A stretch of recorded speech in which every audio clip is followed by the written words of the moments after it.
this episode of the Skift Meetings podcast featuring Lorne Edwards, the Chief Sales Officer at Visit Phoenix, and Jane Vukovich, Director of Destination Services, also at Visit Phoenix. In our conversation, we talk about how Visit Phoenix can be seen as more than a destination marketing organization. It can really be an economic development organization that works through unique storytelling about the destination. We talk about working behind the scenes in once-in-a-lifetime experiences like hosting the Super Bowl. We talk about how conversations with planners have shifted over the years, from being less about logistics and more about intellectual capital and really experiencing a destination. We talk about the continued challenge of finding great staff.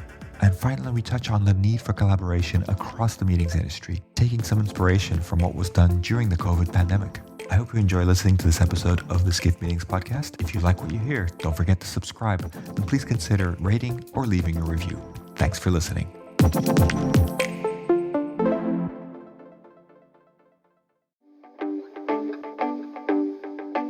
And now for a word from our sponsors, PHL Life Sciences, a division of the Philadelphia Convention and Visitors Bureau. Host your convention or trade show in Philadelphia, one of America's leading life sciences hubs. PHL Life Sciences, the first and only CVB division of its kind, will connect you to the professionals at the forefront of your industry and to a culture you can only find in Philadelphia. A city known for its rich history that's forging a bright future, Philadelphia challenges the expected and defies convention. A world of discovery is waiting. Visit phllife.com to learn more.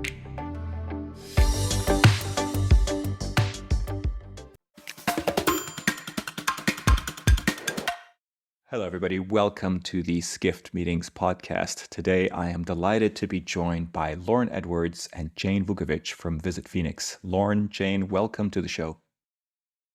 Good to be here, Miguel. Thank you for joining us today. I know this is you're sponsoring the podcast for this month, and I really appreciate you sponsoring. The podcast is one of the favorite things I do at Skift Meetings, and I enjoy these long-form kind of audio conversations. So I hope that you enjoy this as well, and that we get to know a little bit about you. So I'd love to start with Lorne. If you could introduce yourself, your role, and what I like to ask is actually where you first came into contact with meetings and events. If you kind of go back in sort of like your career, when was the first time that you sort of realized that this was an industry? And then take us through to today and what you're doing today at Visit Phoenix. Oh boy, that's a good question. Well, I've been in the industry. I hate to say this, for this ages me, and probably almost 30 years. And I go back to where I got my start and my first taste of the industry, working in the airlines with the airline industry in Antigua, which is where I'm from, in the Caribbean originally. And getting right out of college, I that's where I kind of fell in love with this notion of travel, being able to see the world and what that meant. I guess I always had this insatiable curiosity about the larger world. And so I ventured off to college in Florida, in Orlando, to study hospitality, to get into this business. And my dad was worked for the government, and he oversaw tourism, which was the mainstay of that economy, back then. And so I always said I wanted to do something in marketing in the hospitality industry. So that sort of piqued my interest. And then lo and behold, fast forward, graduating college, I got hired with Hyatt Hotels and got into the meetings industry, and had the pleasure of working in some key markets, in the hotel side of the business, in Orlando and Atlanta, opened a hotel in Denver and in Boston. And then 12 years ago, I figured I'd try my hand at CVBs, having never worked in a CVB, although having worked with several CVBs. So 12 years later, here I am, and I'm still loving it. And your role at Visit Phoenix now?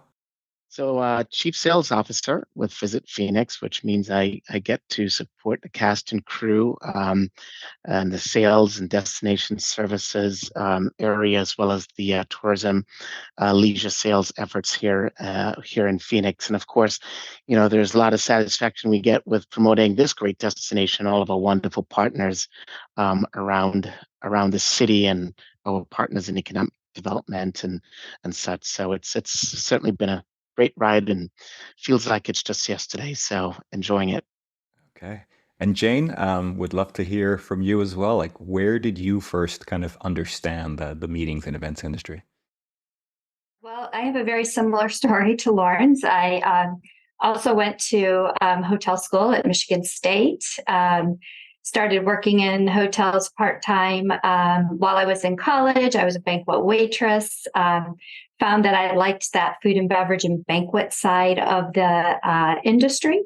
So when I started in with Marriott originally, I started in convention services or meeting and events on the floors and learning from the bottom up what goes into making a meeting happen at a hotel. And from there, I transitioned into catering and events and moved over to Hilton and spent 25 years with Hilton, working in Chicago, Portland, Oregon, and in Phoenix. So had a wide variety of different sorts of downtown big boxes, smaller properties, resorts. So kind of ran the whole gamut of that. I knew right from the beginning I wasn't a salesperson in a true sense like Lorne is. I was more of a planner and a doer. So I stayed in that catering and event arena. And now I am currently the director of destination services at Visit Phoenix. And my role and my team's role is to be that liaison between the meeting planner and all of the partners they need in our city to make their event a success. So we're there to make sure that whole experience is good and help them find whatever they need. Well, thank you for the introductions. Appreciate it. Lauren, I want to go back to you. Want to ask you a question about kind of past highlights. If you think about the hundreds of events or thousands of events that you've been part of, does anything really stick out as sort of like, a great story or a celebrity or something that happened that you're really like, this is really something that really sticks out for me. I can see you smile. We're on video, but of course we can't see the smile on audio, but you're smiling. So something must come to mind. I'll start with Lauren, but I'd love to get kind of an idea from both of you. Well, I think one of the neat things that we get to experience in destinations is how do mega events come to fruition. You always hear about the Super Bowl, you hear about events like the World Cup and the MLB All-Star Games, NBA All-Star Games, Final Fours. As a matter of fact, we're getting ready. We're going up Phoenix for the Final Four next week, right, Jane?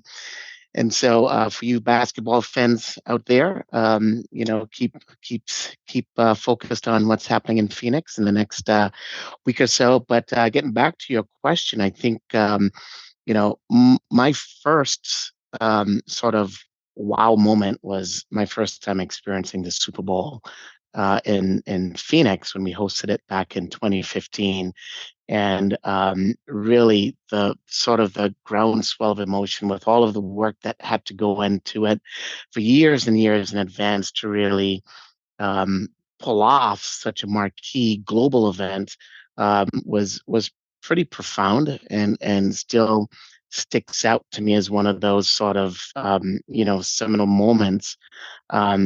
Being able to sort of reflect on, it's getting the hotel community involved, getting the all of the city partners with its streets, so convention center folks, our safety and security team, the years, the hours and hours of work and manpower that goes into making sure that there's every detail is accounted for and that there's fail safes and backups and all of those things that really go into making this event such a global spectacle. And I had a chance to experience the game itself, and it's such a great show. It being such a great showcase for the destination, even from an economic development standpoint. And when all the eyes of the globe are on the destination, those key hero shots that you see of our rugged mountains and our beautiful weather, um, the sunshine when most of the country's cold, most of the places around the world are experiencing winter. And here we are, we're having this amazing weather, which is what we're certainly known for, and being able to see that and convey that the world over was one key standout. And of course, it's a star-studded event. If you For those that have been to a Super Bowl, you look around and you're seeing A-list, celebrities, and I had a chance to get a selfie with David Beckham. Believe it or not, who was sitting a few rows behind me. He actually wanted a photo with me. But certainly one of the standout celebrity pinch yourself moments that I had. But things like that you get to touch and be a part of, and all of the work behind the scenes that goes into executing an event like that was pretty cool. I love it that you talked about a celebrity moment, but actually you highlighted the work behind the scenes. It sounds like you're a planner at heart, right? It's not just about who's up there, but all the work and seeing everything happen behind the scenes. Well, the devil is in the details, and to really see that global spectacle, on TV, broadcast the world over, and knowing that somehow we had a hand in putting it all together. That certainly is a very proud moment that we all share, and we're just one cog in the wheel of a whole community of partners and members that really have a hand in executing an event like this.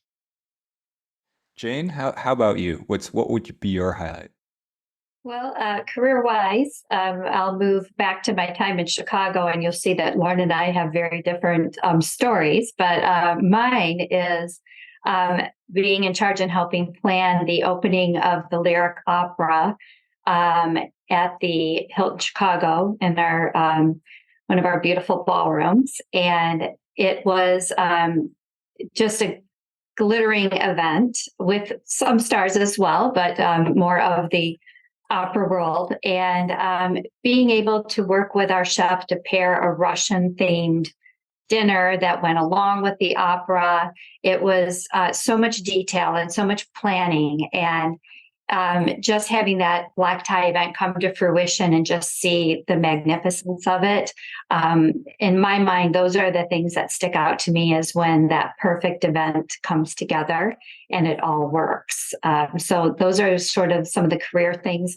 I too have met a few. I'll tell you one more quick story. When I was in Portland, we hosted an event where John F. Kennedy Jr. was the speaker, and I had the honor to meet him and escort him up the elevator to the meeting room. And this was such a big deal back then. I was on the local news being interviewed about that interaction I had with him, and being a catering event person, they asked me what was I most worried about. And the only thing I was worried about is that the elevator didn't break down as we were moving up to the ballroom, because it could have been disastrous if anything like that happened. So it's just funny how, kind of like Lorne said, even though there's this big star in front of you, what you were really focused on is how smoothly is that whole interaction going to go and reflect on your destination as well as your hotel or event that you work at. So Yeah, that host role, right? That's sort of yes, you're exactly. responsible for everything working. So great.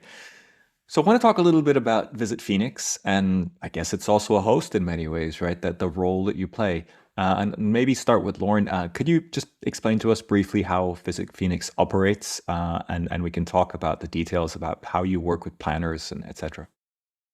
Sure. So obviously, with the destination marketing arm of the city of Phoenix, and we are contracted to sell, promote, market the destination as a whole, to drive visitation from all corners of the globe. And so when we talk about visitation, it's leisure visitors through our efforts with our partners in the Arizona Office of Tourism and our sister regional DMOs as well, and through our collaborative efforts and through our partners in travel. And that is has sort of global reach. For our key feeder markets and the cities that we are looking to attract visitation from across the globe, and of course domestically here as well. And then on the meetings and convention sides, the M&C side, the Phoenix Convention Center is squarely within our purview. That's really one of the key areas of our focus is to drive meetings and conventions into the Phoenix Convention Center. That's really where our bread is buttered, you should say. And so how we do that is through a whole, um, sort of a wide variety of efforts, and that's working with our hotel partners, of course, our economic development partners, and working with our industry partners as well, or third-party partners in all of the hotels here in the city to really craft compelling reasons to drive visitation year in year out to keep that building full, because we know that conventions, I like to say that conventions and what we do, that we're an economic development organization, and I think that that's one of the areas that we're certainly focused on, and that probably not unique to Phoenix, but I'm really keen about shifting that vernacular to economic development. And what we do is economic development, but we just happen to do it through the lens of meetings and conventions and driving leisure visitation, because we think of the impact of the industry on the city and on the state. It's pretty impressive, and so for us, that's what we do, and we do it through storytelling, unique storytelling about the destination, the sense of place that is unique, and that has a unique global appeal to visitors from all over the world, as well as it's a great place to have a meeting. So working with our economic development um, partners to drive business attraction, we're no different. We're just bringing visitors here year in, year out, and working with all of our economic development partners to really create that narrative that this is a great place not only to extend a business, but to come on a vacation, to host a meeting. And so our tentacles sort of run far and wide to really create that compelling narrative about the destination. So if that gives you a little insight into who we are and what we do. Sure. And Jane, maybe you can explain to us, for planners, when planners kind of approach, maybe they're considering Phoenix or a destination within, near Phoenix, etc. Where do you normally start working with them? Is it sort of like, do you help them prepare the bids? Do you get support? How does that process work? So during the sales process, our sales team takes care of working with that client to find out all of their needs. And like Lorne said, primarily, or we work a lot with the convention center, but we also have a whole team that works with any of the resorts in the valley. So anyone looking for any sort of hotel. But yes, our sales team will take and put those bids together. They'll work with all the different hotels to come up with the rates that will work, the space that will work between the convention center and our downtown hotel properties.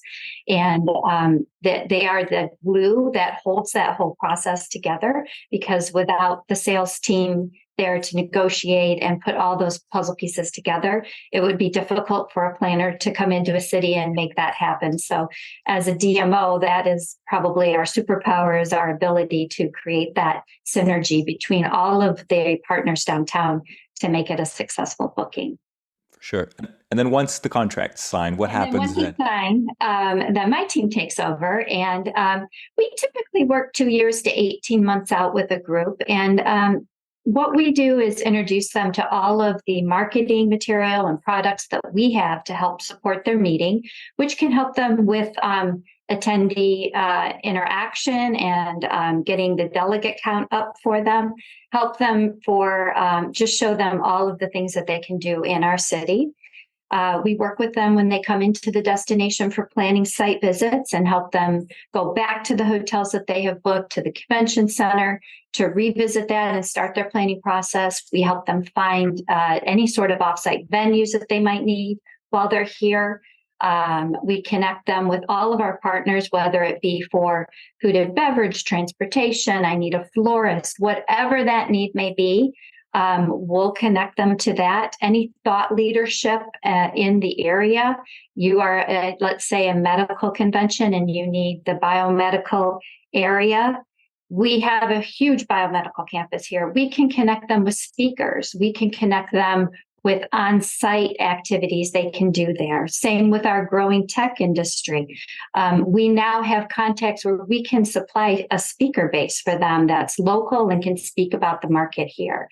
So our job, as I had said before, is really just to be there. If you have a question about your meeting, you're going to come to the destination services team. And if we don't have a specific partner, we're going to connect you to someone in the city. We will find that person for you or that service to help you make that a success. So it sounds that goes like back into providing some really good context on around what is our role really. We look at ourselves as that sort of gateway to the community, the community of intellectual capital. So it's beyond just coming in for a meeting or a convention or trade show for a 2-day period. How is that convention making an impact, or leaving an impact in a destination long after long after the last guest has checked out, right? And so that's where we, as a destination management organization, that's where we're spending a lot of time and energies and focus and building those relationships and understanding really what is that framework of intellectual capital. What does it look like? What is happening in the destination that our clients can really tap into to create some unique programming opportunities and so that are enriching and relevant to a convention. And so that I think really gets to the real kernel of what we do as a DMO. It's being that community connected, being that bridge to the outside world of meetings and events, and how can we create these experiences or help our customers create these experiences that are long lasting, not only to our community but transformative to the attendees that come in.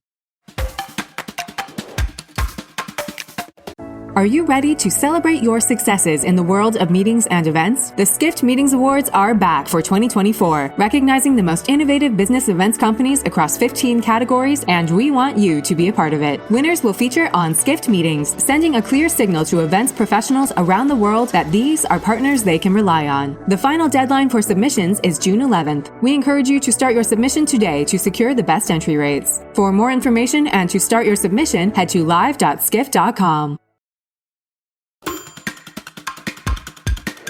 Curious about the conversations that you're having with the planner community, and in this idea of intellectual capitals.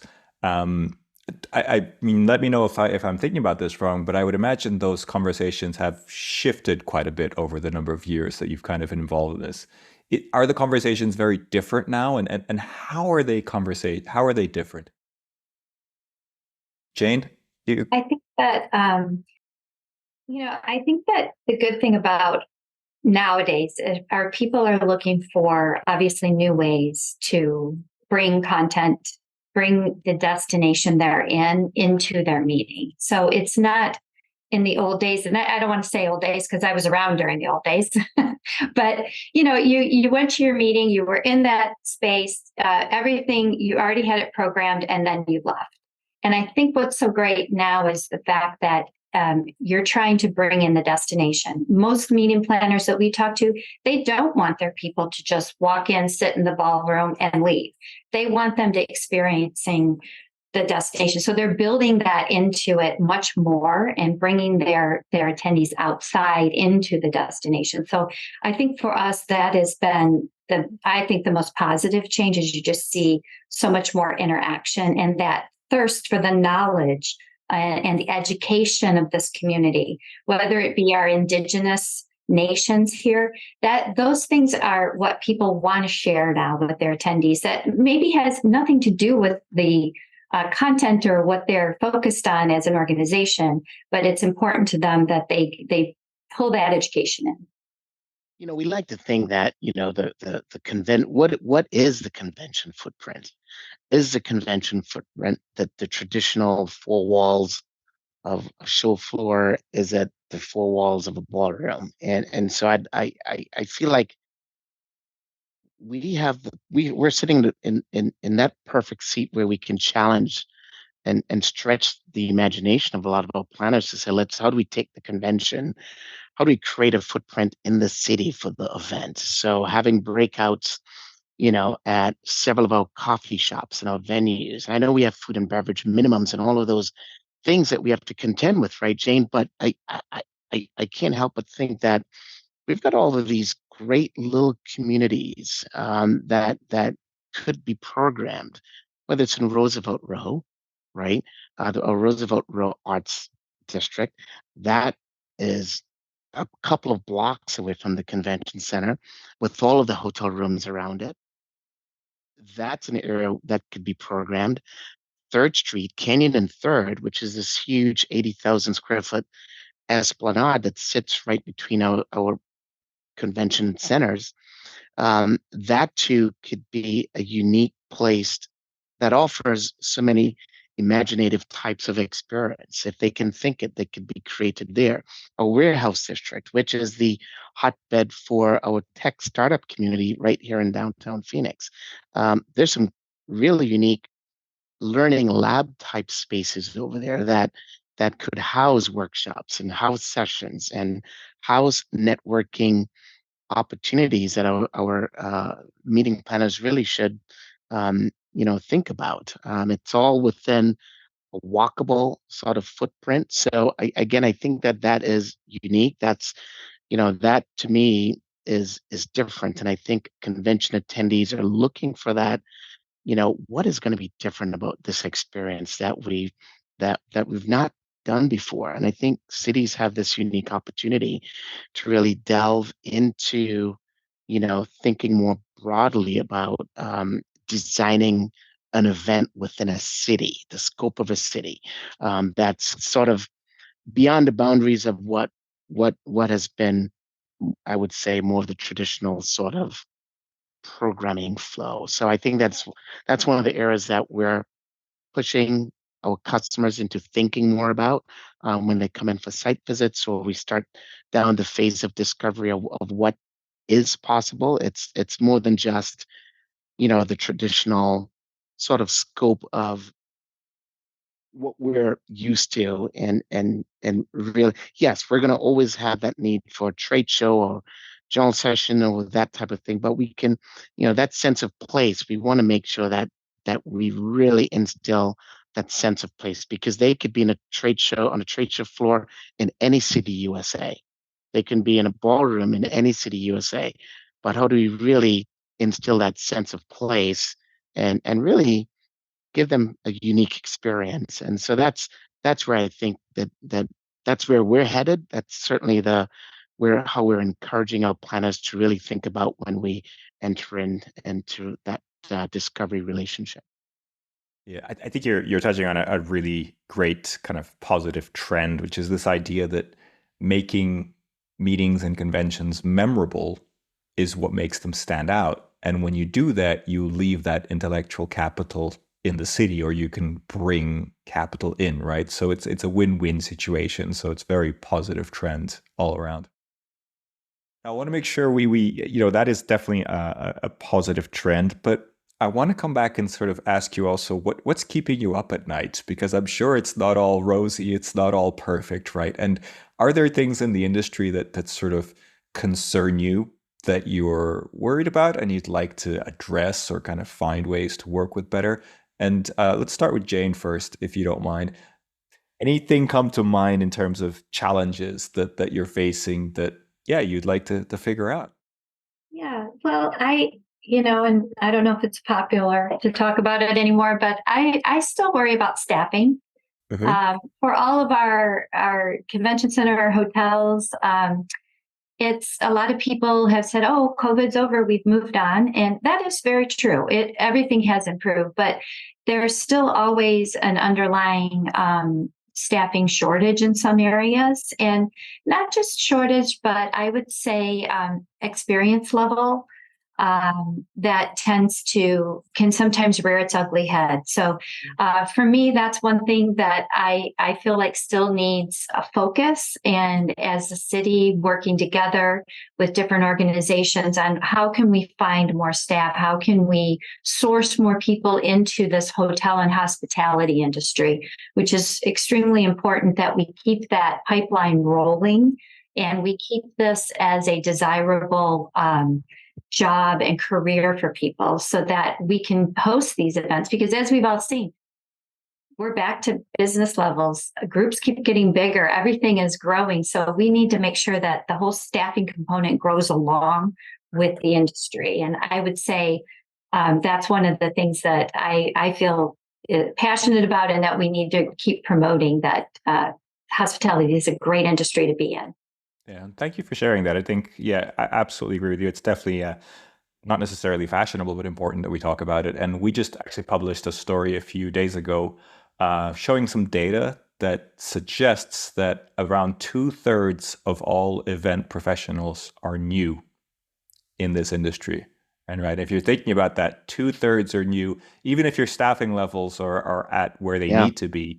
If 2/3 don't have the experience that they had, that you had on your team before the pandemic, then things are just not going to be as smooth, right? You just have to keep fine tuning that and finding how to do that better. So thanks for bringing Yeah. that up, and I think it's a big issue all around the industry. Lorne, you agree? You have anything else you wanted to add? Sure. And workforce development, right? And that's a staggering statistic that you just touched on there, Miguel. You think about the Great Resignation, and we experienced the Great Resignation as well as an organization, and it's only now we're getting back to that pre-pandemic staffing levels.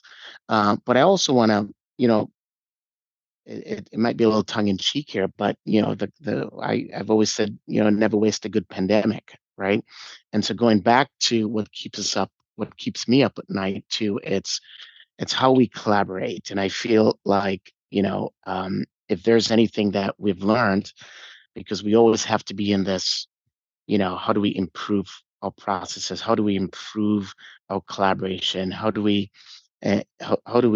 make sure that this industry really gets the credibility that it deserves, right? This was the industry that took the biggest lashing in the pandemic, biggest industry, right? And so, us as a destination, as a DMO, working with all of our industry trade groups. We have Means Business Coalition. We have the Global Meetings Industry Day, which, by the way, is coming up here on April 11th, and we're very excited about that and the opportunity that we have there to really tell the story about the importance of this industry.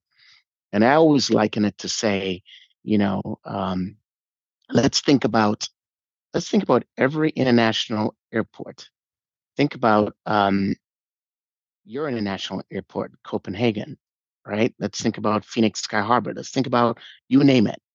How many people are getting on that are boarding a flight, that are boarding a plane as we speak in any international airport that's attending a meeting, a workshop, a convention, a trade show, or going on vacation, right? And then you try to put your head around that for a second, and you say, yeah, and then you start to think about that. Well, that is this industry. That is the length and breadth of what we do, right? And think about that economy, that ecosystem, and how are we telling that story to our constituents? How are we telling that story to our communities, and so that they can listen and that they will support us. Because this is an industry that can transform communities. I truly believe that, and so that is the work that collaboratively with U.S. Travel and so many other entities with whom we work with and whom we're aligned, we have to be really good at telling that story, so that it is supported at a local level, at a regional level, at federal level.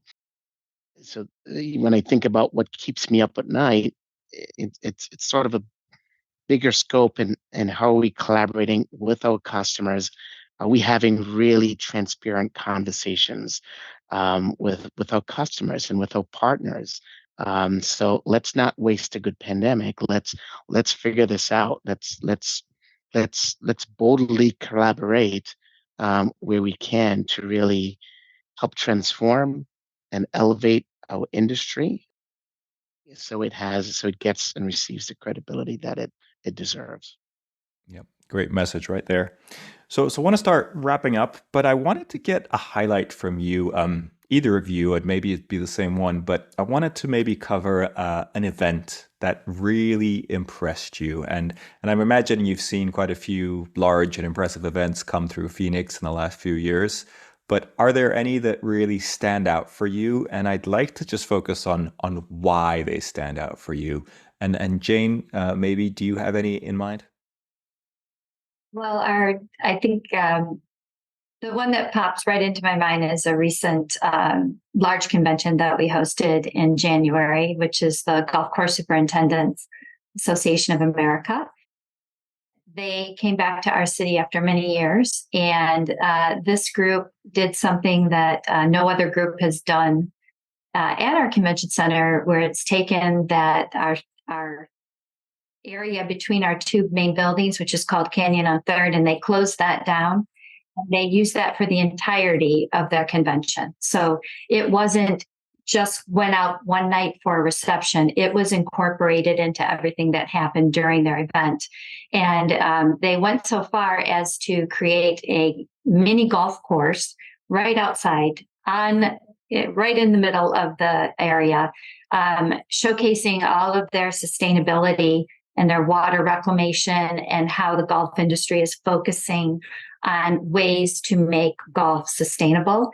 And it was something you could walk through and see underground and visualize the entire concept, as well as all of the large machinery it takes to run a golf course and to do everything you need to do. So it was a complete interactive area that was also activated throughout the entire conference. So for us, it was a great way of showing how you can extend the space of what we have, our footprint enlarges, and how you can bring the outside inside to your convention and really truly make it whatever you need it to be. So I think for me, that was probably the most impressive I've seen so far.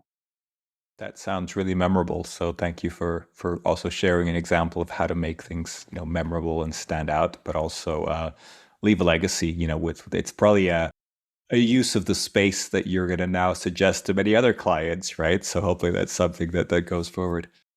Lorne, does anything else come to mind, or is that your kind of highlight event as well? Yeah, I would say that was pretty impressive, and what Jane just alluded to. It's sort of the you know trying to address the narrative around the golf industry being sustainable, to tell that side of the story, and to really see it in action, and to also see how or to learn how our community, our industry, and of course, golf lives. The Phoenix is a place, and Greater Phoenix is a place where golf truly lives, and to really see the impact not only of to downtown but around the valley, and how many of our resorts that have golf as their amenities, as their offering, how many of those folks were part and parcel of the destination showcase. So the breadth, the scope that event touched, for at least a good 10-day period,